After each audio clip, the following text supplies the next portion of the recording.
Buying insurance should be easy. Home, auto, life, health, even business insurance. You can get it all and more at the Insurance Exchange. We work with top-rated insurance companies to get you the best rate and coverage. Come join our family. We're local, family-owned, and as active members in the community with over 40 years in the business, we understand the needs of our customers. Visit us online at insxchg.com. We'll get you covered.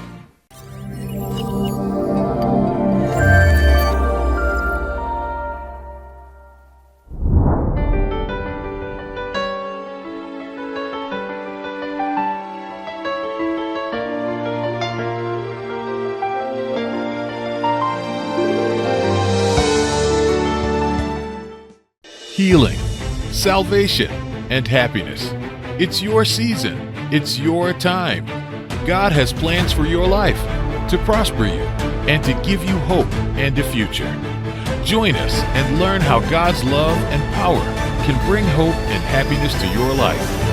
This is your opportunity for motivation, encouragement, and purpose. That good stuff is coming ahead. But everyone stay tuned because Senior Talk is live and we'll be right back after our commercial opening.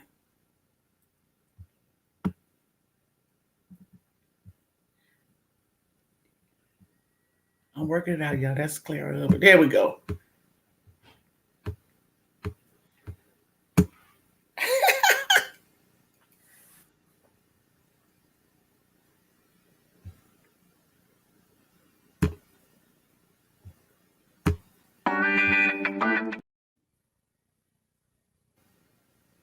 Come on now.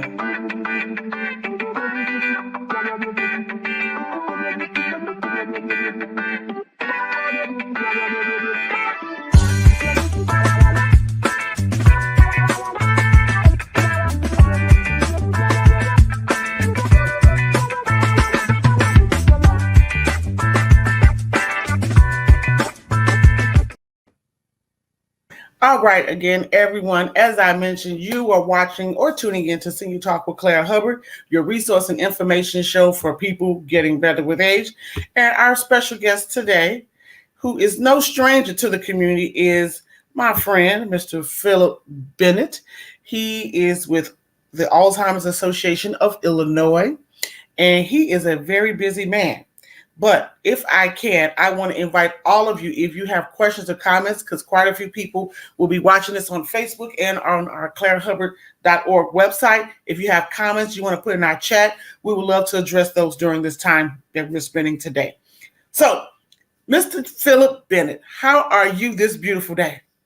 I am doing well. I'm doing well and looking forward to the weather to change. So, I'm doing pretty awesome.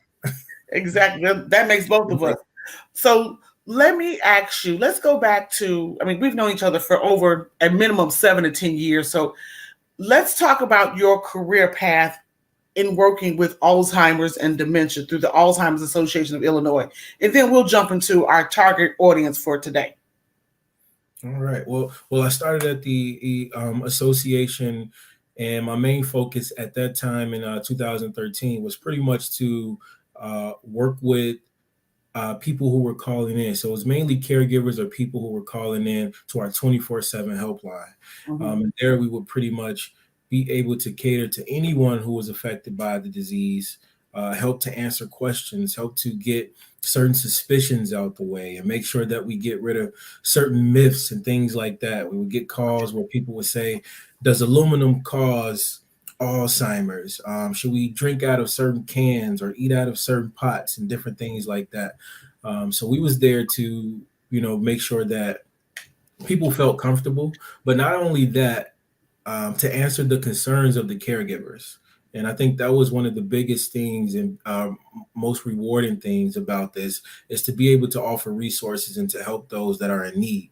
It's a desperate time. And I realized because we get phone calls from all over the country that when you're in that position of help and desperation, it doesn't matter what your color is. It doesn't matter what your religion is. You just want help and you want someone there to assist you and your family during this time. Absolutely. So let me say, what was the interest of working in this field? I mean, it can be very touchy and very sensitive, and sometimes I might say even stressful. But what was the interest that brought you to this field? Well, my grandmother actually passed away from Alzheimer's, and this Mhm. was in, I believe, maybe 2004 to about 2004, 2005. And at that time, we had no knowledge about the Alzheimer's Association. We didn't know what we were doing. So that kind of brought me here. But just last year in January, my other grandmother passed away from Alzheimer's. And Oh, we had a better hand on and a better understanding of what to do. But it still isn't easy, so it still isn't an easy task. Even though I work there and I feel like I'm an expert or so about the information, it's still not an easy task. And the disease, definitely is unique to every person. So, absolutely. So let's start from the top. What is the difference between Alzheimer's and dementia? Because that, that's what people are clearly misunderstood on. yes, yes. So I'm explaining two ways. So the first way I want to explain it to let people know what dementia is. So dementia is a decline in your cognitive abilities. Okay, so it's a decline in your thinking abilities. All right, and there's over 77 types of dementias. Alzheimer's is just one form of dementia. Okay, so we have so many forms of dementia. Alzheimer's is the most common form that we hear about. Mhm. Mhm. So So with all, yeah, go ahead. I'm sorry. you're on my street. That's what I wanted clarity on. What Hmm. we need to understand is that dementia is the umbrella. Hmm. Then Alzheimer's falls under that. Some people don't know that. So I'm glad you made that clarity. But go ahead. I just wanted to interject. But Yep. I appreciate that. Yeah, absolutely. Yep. And Alzheimer's, what it does, it affects your memory, your thinking, as well as your behavior, but Mhm. it also affects mobility. It also affects the way you eat. It affects so many other things. Yeah, so dementia is that umbrella term, and up under that umbrella, you have Alzheimer's, you have vascular dementia, and Lewy body's dementia, and so many more. But Alzheimer's is the most common one that we hear about. Right there, and I would say the second one that we probably hear about most is vascular dementia. Okay. So more recently, we've been looking in the media, and can you explain what Bruce Willis has? Okay, I believe Bruce Willis has frontal temporal dementia. Okay. Okay. And I believe and that's pretty much where the brain cells in the frontal lobe are affected. Okay. Okay. So a lot of times, of course, we know that logical thinking comes from that part of the brain and different things like that. But whenever someone has Alzheimer's or a form of dementia, the brain actually begins to shrink. Okay. So and deteriorate. And with those brain cells being affected, that's a lot of what's going on with Bruce Willis. Okay. So as I mentioned previous, we're coming out of COVID. COVID does still exist. Let's be very clear, everyone. But there was some rise that we heard of after we were opening up that some people, because they were isolated and were not moving and mobile and engaging with other people, that some of them may have developed dementia. So let's say I'm a caregiver, I'm living with my loved one. Who, as I would say, is getting better with age. We don't call them old. But what would you say are some of the symptoms that we can recognize, with our family members who say, something look different about mom or dad or auntie or uncle? What are some of the symptoms that we should look or consider? That is a great question. First, I do want to say that there was a 17% rise Wow. in Alzheimer's during COVID, and some of the things that we can look for. So we have something that's called the 10 warning signs. So Okay. you can look for behavior changes. You can look for things like memory loss that's beginning to affect someone's life. Hmm. So that memory loss can be things like, well, mom is a good cook, and that she knows how to make this spaghetti or so just like the back of her hand. So when you begin to see her missing things, or if you know, and not putting certain things in there that you know she would know about, then that's one of the signs. If you know that your loved one is great at managing the funds at your home or something like that, and keeping a record of certain books and things like that, and then all of a sudden they're forgetting, they begin to forget those simple things, the small things that they used to know like the back of their hand, then those are some of the signs. Yes. I'll tell you this, and you can answer this question for me. My family experienced dementia with my aunt some years ago. But what I will say, and let me know if this is a correlation, she and her husband were together all the time. Mm-hmm. My auntie Florence and my uncle Jerry, they was in these streets together, or for like a better term, everywhere. Hairdresser, barbershop, you name it. He's going shopping with her. She's going shopping with him. Golf tournament, you name it. So my thing was, when Uncle Jerry passed away, I can promise you less than within 18 months, because my Aunt Florence was just, I won't say she was almost through living for lack of a better term. She shut down. And we were like, and then shortly thereafter, her cognitive skills just were very, very, very minimal. And so we became concerned, and then she was diagnosed with dementia, and my cousin Jerry did a great job of, caring for her mother and so forth, but we had no idea what was going on. And then to walk into a home and see certain items labeled like cups, plates, just words that try to jog their memory, it was really, really, really critical. And I show more empathy than I ever have now, speaking with you and just learning more about it. So how do we engage persons who have dementia and not make them feel, how do we engage them during the trial, the process of being diagnosed? That's my question. So I think there are several ways we can engage them. The first thing, if I'm thinking correctly about what you're asking, keeping someone engaged with Alzheimer's, you want to try to do things that they used to do or that they love to do. I always talk about not leaving your loved one just sitting in a chair, or put them in front of a TV or different things like that. Right. So get them engaged into something that they maybe used to do or that they can still do. So for example, my grandmother used to go hiking, and we used to go out to Utica, Illinois, and we would hike. But we knew she couldn't go hiking anymore, but she can still go for walks. So that's something that we used to do with her. Oh, beautiful.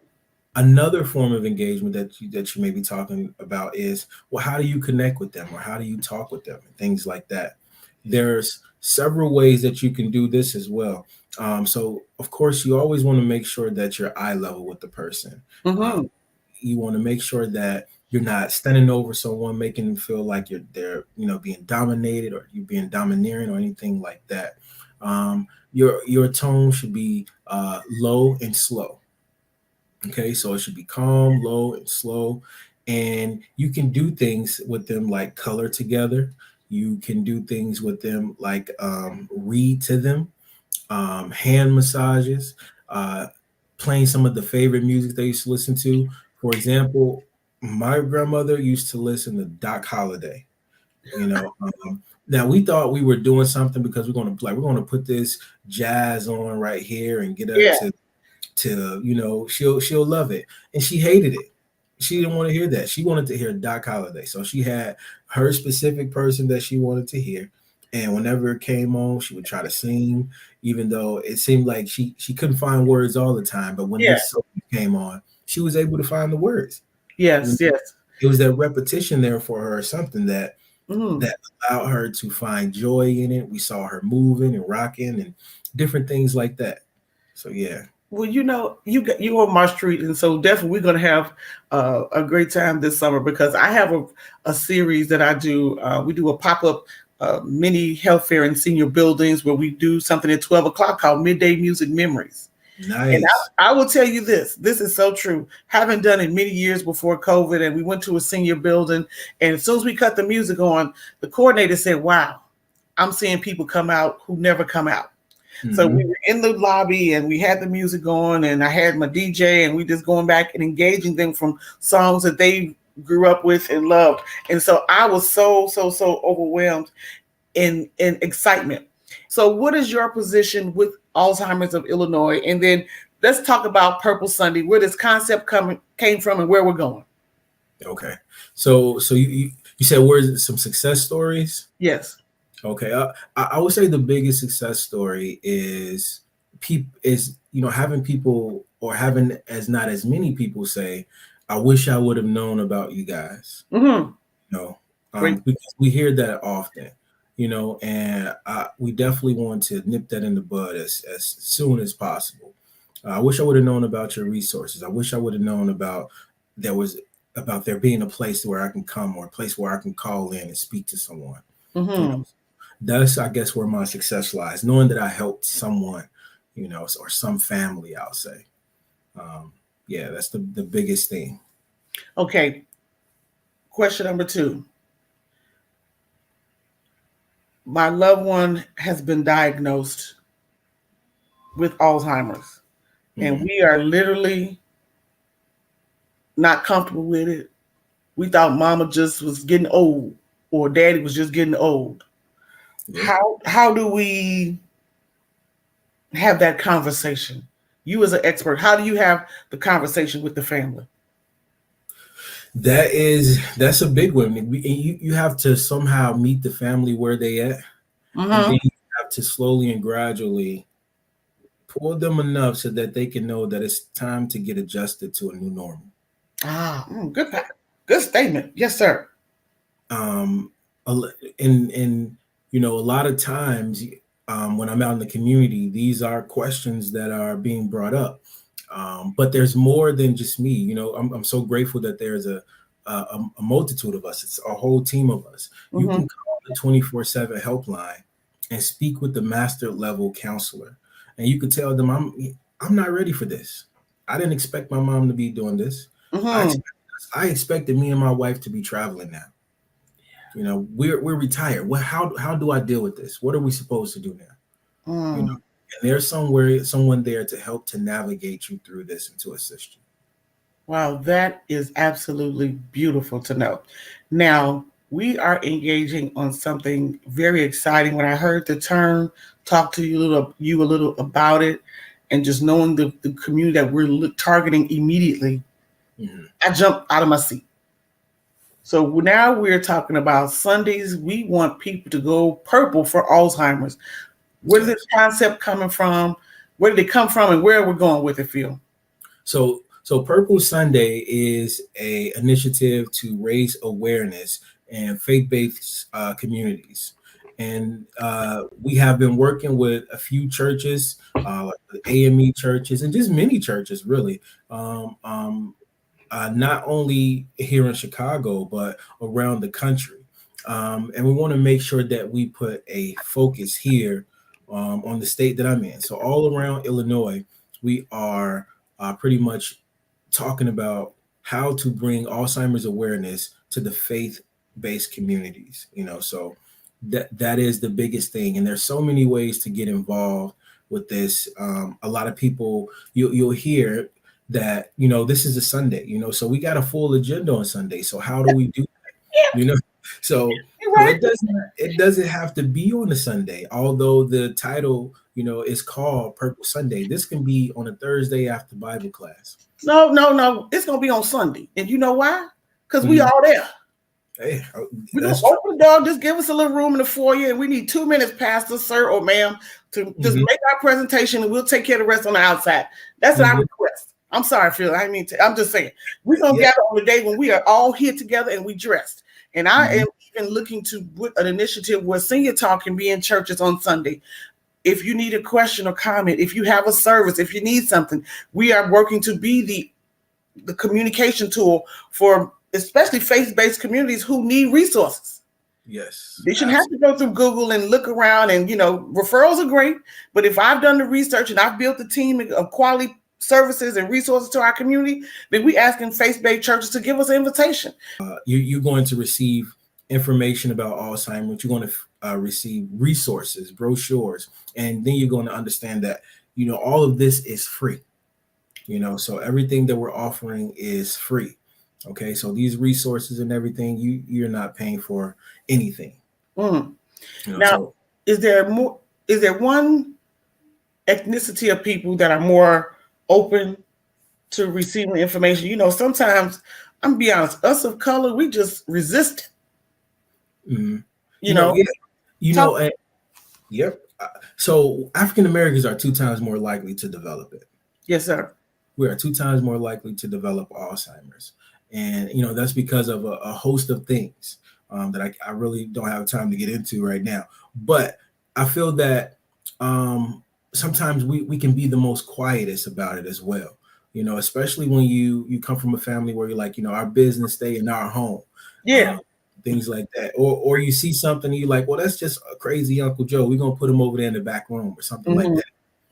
So we want to stray away from that and definitely, allow people to get rid of that stigma and being ashamed to talk about it and want to just come out more and talk about it, because this opens up more people to come and talk about it and for more people to receive resources. Absolutely. And one of the key things that I'm really excited about is, the resources now are so far broader than in previous years. We've grown. Mm-hmm. And there are some ways and there are medicines that can, help decrease or, I'm not going to get into all that, but there's so many ways of now to have enriched and enhanced quality of life through Alzheimer's and dementia. So I just want to make that announcement. There's studies being done. And if you're watching, check up on studies and things like that, but use the resources from a trusted source. And that will be Senior Talk with Claire Hubbard and the Alzheimer's Association of Illinois with my friend Phil Bennett. For those who are tuning in and listening, you can do yourself a favor by calling him at 773-563-2512 or email pbennett@alz.org. This will be also on clairehubbard.org. It's streaming now on our YouTube, Facebook, Twitter, all those pages. And we want everyone to please don't be embarrassed. Don't be prideful when there's resources for our community and for you. And if you're a caregiver, you're definitely more than welcome to call, because caring for the loved one through that process is no easy task. And so I really like that you mentioned the call number where people can say, I ain't ready. And what we gonna do? So I love that. That's very important. So we got a few more minutes, Phil. We're just kicking this program off, Go Purple for Alzheimer's on Sundays. What is your ideal goal of churches or communities that you would like to reach, let's say, within the next couple of months or throughout this year? I would love to reach the African American community because we are most affected by it. Because I have seen it firsthand with my grandparents, and because I know that we don't talk about it enough, because I've seen my mom be a caregiver and not have resources, because I trust in what we're doing. I trust in that there is help available, and I think a lot of times not knowing, is one of our biggest things that holds us back. So when the information is there and the resources are there, so now it's like, what can you do now? Now that it's here. You just got to grab you got to grab a hold to this and start driving. So how, just because we got a few minutes, how was your reaction? How was your relationship with your mom, knowing that you work in this field? Mm-hmm. How were you impactful to your family to help them see the process and make it a little bit less threatening or more easier to deal with the situation that your grandmother was going through? How did you help your family with your knowledge?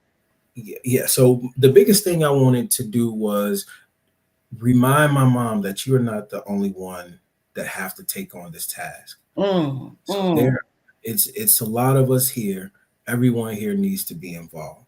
We find a lot of times that the caregiver ends up passing away before the person they're taking care of, Yes. because of all of the stress and everything. So spreading out that task of helping, my grandmother and things like that was one of the biggest things we could have done. Well, I'm excited. So what does the presentation look like at the church? Are we, what happens when we go purple on Sundays at churches? What are you doing to, for pastor officers an opportunity? What time frame, or what are your key points that you're mentioning during that time? Gotcha. So my main thing is if you can give us a table somewhere after service, then that will be efficient enough. Mm-hmm. If you're open to allowing us to maybe have 10 minutes or so to speak about education, to talk about the 10 warning signs, what to look out for, that would be even more helpful. But allowing us in the door, that is, beneficial enough. I know that's right. So we have a closing statement. What is your closing statement? You've been great.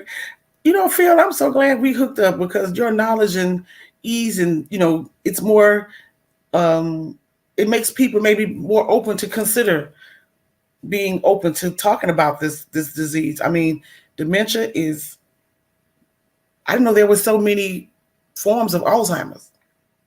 Never knew that. And there's several ways, but there's help. There is help. And so Philip is representing the Alzheimer's Association of Illinois. If you would like to reach him, you can call him at 773-563-2512. And what will be your closing remarks today? You've been awesome, Phil. Thank you so much. And look forward to having you coming back and getting these invitations rolling so we can hit this church market and get Sundays Go Purple for Alzheimer's. What is your closing remark at this time?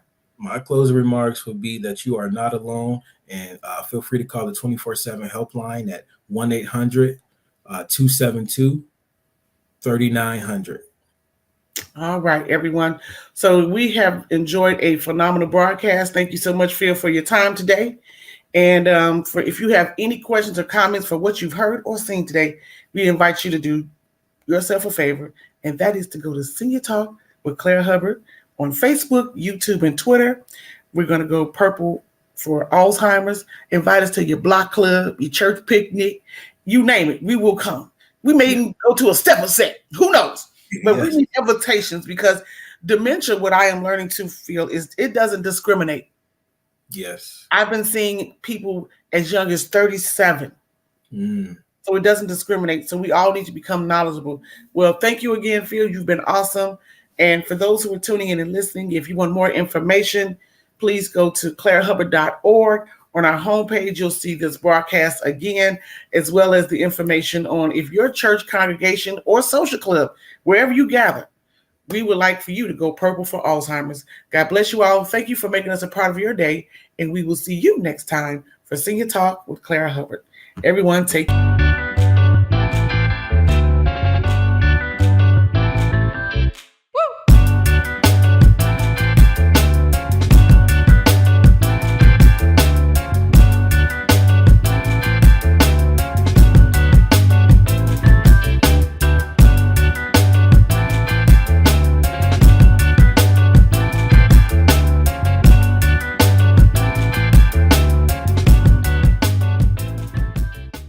Buying insurance should be easy. Home, auto, life, health, even business insurance. You can get it all and more at the Insurance Exchange. We work with top-rated insurance companies to get you the best rate and coverage. Come join our family.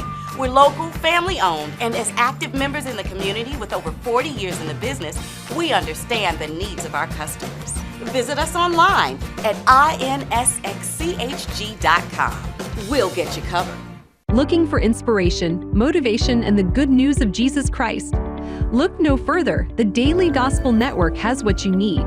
With more than 300 ministries from all over the country broadcasting every week, you're sure to get your dose of spirit-filled encouragement from the great programs on the Daily Gospel Network. Catch the Daily Gospel Network on Roku, Amazon Fire, Apple TV, all mobile devices, and the internet.